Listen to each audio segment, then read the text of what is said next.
Assalamualaikum warahmatullahi wabarakatuh. Berdasarkan kelengkapan jabaran dalam catatan kaki, maka dapat dibedakan menjadi dua. Yang pertama adalah catatan kaki yang lengkap, yaitu semua unsur ditulis, mulai dari nama penulis, judul tulisan, sampai pada halaman. Biasanya catatan kaki yang lengkap ini digunakan untuk menjelaskan sumber rujukan yang ditulis kali pertama. Kemudian jenis yang kedua adalah catatan kaki tidak lengkap, yaitu catatan kaki yang ditulis, biasanya menggunakan istilah ibid, objid, lokcid, karena sumber rujukan lengkapnya sudah ditulis di bagian awal, sedangkan ini ditulis pada bagian selanjutnya. Agar tidak menulis ulang, maka di dalam kebiasaan di lingkungan ilmiah maka ada istilah ibid, objid, lokcid sebagai satu pengganti dari judul buku, kemudian juga keterangan yang lain. Baik, akan saya jelaskan apa itu pengertian dari objid, lokcid, ibid, dan juga bagaimana cara penggunaannya. Ini penting karena seringkali ada beberapa orang yang belum paham mengenai pengertiannya, paham bagaimana menulisnya, dan juga paham apa itu fungsinya. Yang pertama, ibid. Ibid singkatan dari ibidem, artinya di tempat yang sama dengan atasnya. Maksudnya, bahan pustaka yang dikutip oleh penulis itu asalnya adalah dari sumber yang sama dengan bahan pustaka yang ada di atasnya, dan itu tanpa disisipi oleh sumber pustaka lain. Penulisan ibid boleh ada halamannya dan boleh juga tidak, tergantung dari apakah rujukan itu asalnya halaman yang sama atau halaman yang berbeda. Jika halaman itu sama, maka langsung ditulis ibid. Tetapi jika berbeda, maka ditulis ibid, titik, kemudian koma, HLM berapa. Baiklah, kita lanjutkan pada teknik perujukan yang kedua dalam footnote ini, yaitu teknik menulis objid.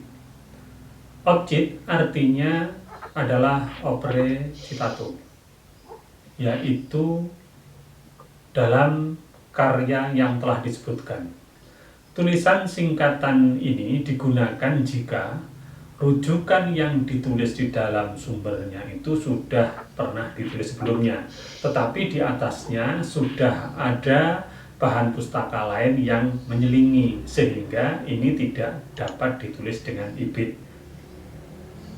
Solusinya adalah ditulis dengan objid. Karena itu maka di dalam tulisan objid, yaitu dengan cara menulis ob, titik, cid, titik, koma, itu ditulis miring, kemudian disebutkan halamannya. Jadi teknisnya tidak seperti ibid. Kalau di dalam ibid langsung tanpa ada nama penulis karya ilmiah. Tetapi kalau objid itu harus ada nama penulis karya ilmiahnya, kemudian ada objid, kemudian ada tahun, dan di belakangnya dilanjutkan dengan halaman. Dalam tulisan objid selalu diikuti dengan penunjukan halaman. Jika halaman yang dikutip itu sama dengan yang sudah tertulis di rujukan atas, tetapi sudah diselingi oleh bahan pustaka yang lain, maka penulisannya tidak menggunakan ibid lagi dan juga tidak menggunakan objid, tetapi menggunakan istilah lokcid. Jadi persamaannya antara lokcid dengan objid itu sama-sama karangan yang ditunjuk sudah ada penyelingan. Tetapi kalau lokcid itu pasti halamannya sama, hanya saja sudah dilompati oleh karya ilmiah rujukan yang berbeda. Dengan demikian maka penulisan IBIT, OBJIT, dan LOGJIT itu tata tulisnya semuanya menggunakan huruf yang dicetak miring. Logikanya karena istilah itu adalah istilah yang bukan termasuk bahasa Indonesia. Dengan menggunakan OBJIT, LOGJIT, dan juga IBIT, kadangkala yang tidak memahami itu akan kesulitan, tetapi jika kita memahami maka kita akan mudah untuk menerapkan. Dan satu hal yang sangat penting berkaitan dengan penulisan ini, bahwa penggunaan footnote, OBJIT, LOGJIT, kemudian juga IBIT ini jika buku atau sumber pustaka itu yang penulisnya sama tetapi judulnya berbeda, maka perlu dikasih atau perlu diberi satu inisial. Misalnya menggunakan A, B, atau C. Contohnya begini. Misalnya Hanif. Ternyata tulisan bukunya ada 3. Ada Samsul Hanif, judul bukunya Metode Penelitian Hukum. Kemudian ada Samsul Hanif, judulnya adalah Hukum Konsuler. Kemudian ada berikutnya, judulnya adalah Hukum Diplomatik. Maka yang pertama yang diterbitkan terdahulu biasanya ditulis dengan A. Kemudian yang diterbitkan berikutnya dalam tahun yang sama ditulis dengan huruf B. Kemudian yang diterbitkan belakangan ditulis dengan huruf C. Jadi misalnya Hanif, OBJIT, 2019A. Ini menunjukkan bahwa buku Hanif ini sama-sama diterbitkan tahun 2019, tapi ini diterbitkan terlebih dahulu, misalnya bulan Februari, maka diberikan satu kode A. Ini untuk membedakan agar terjadi satu pemahaman dari pembaca bahwa yang dikutip itu adalah yang bagian A. Karena Hanif dalam 1 tahun itu menulis 3 buku. Berikut akan saya sampaikan mengenai penggunaan OBJIT, LOGJIT, IBIT di dalam satu karya ilmiah. Sekarang saya akan tunjukkan contoh penggunaannya di dalam satu kalimat dalam karya ilmiah. Pelaku cybercrime di lembaga pemasyarakatan dibina dan dibimbing dengan materi, metode, dan waktu yang bersamaan serta bercampur dengan penjahat konvensional. Misalnya pemerkosa, pembunuh, pencuri, penipu, tindak pidana korupsi, narkotika. Padahal karakteristik pelaku cybercrime dengan mereka itu berbeda. Kemudian ada catatan kaki nomor 1. Widodo, hukum pidana di bidang teknologi informasi, Aswaja Presindo, Yogyakarta, 2013, HLM.4. Akibatnya ada narapidana yang tidak mampu bekerja setelah keluar dari lapas. Tulis sumber rujukannya, misalnya IBIT halaman 5. Kemudian lanjutkan, menjadi residivis misalnya dalam kasus penipuan perjudian. Kemudian catatan kaki lagi, IBIT. Akibatnya ada narapidana yang tidak mampu bekerja setelah keluar dari lapas. Dalam kurung, sumber rujukan sama dengan nomor 1 dan halamannya juga sama, hanya beda letaknya di halaman. Karena itu ditulis IBIT HLM 5. Menurut Widodo dan Wiwi Utami, pidana kerja sosial dan pidana pengawasan dapat digunakan sebagai alternatif penjatuhan pidana penjara terhadap pelaku cybercrime yang menggunakan komputer sebagai sasaran kejahatan. Kemudian dikutip lagi, di bawahnya ada catatan kaki. Widodo dan Wiwi Utami, laporan penelitian fundamental, 2008, halaman 40.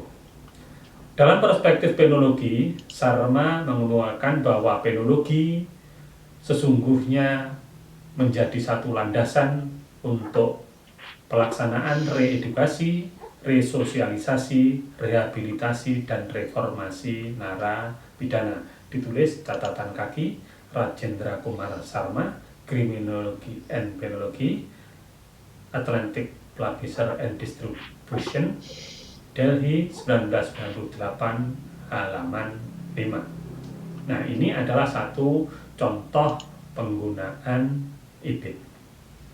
Kita lanjutkan contohnya.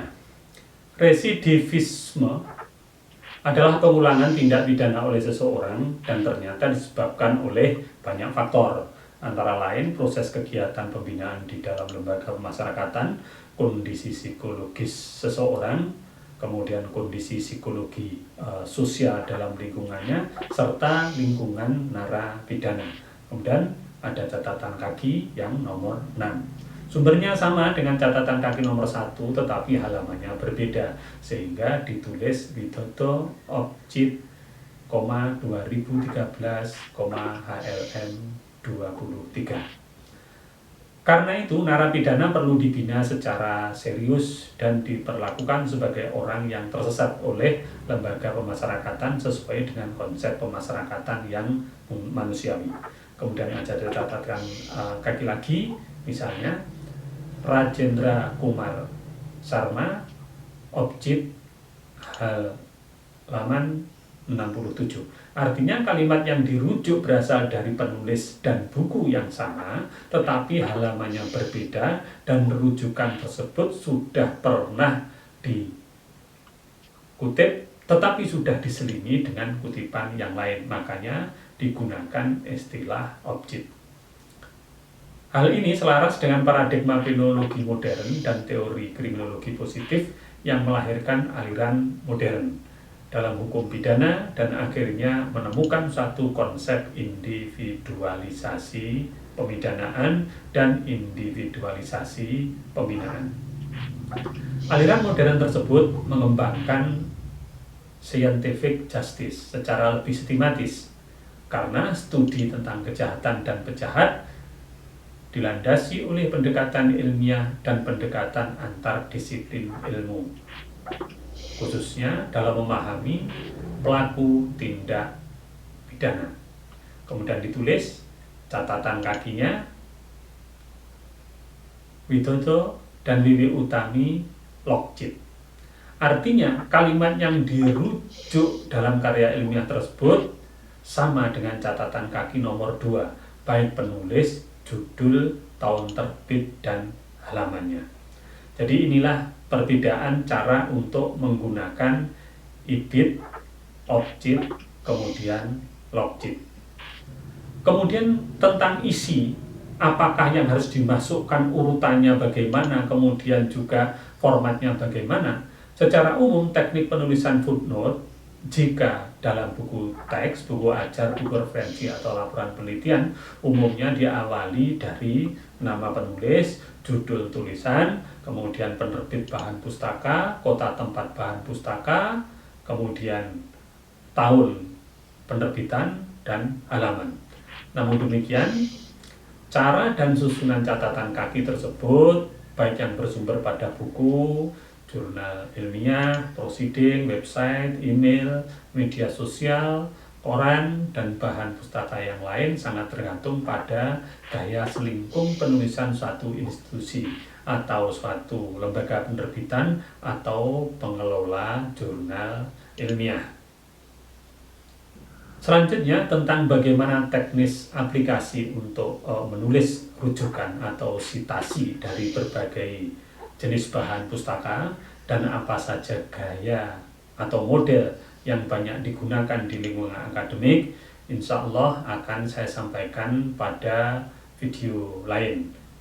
Misalnya gaya American Psychological Association, kemudian ada juga Modern Language Association Style, kemudian juga ada American Medical Association. Jadi semuanya ini mempunyai style, mempunyai gaya yang berbeda-beda di dalam membuat satu rujukan.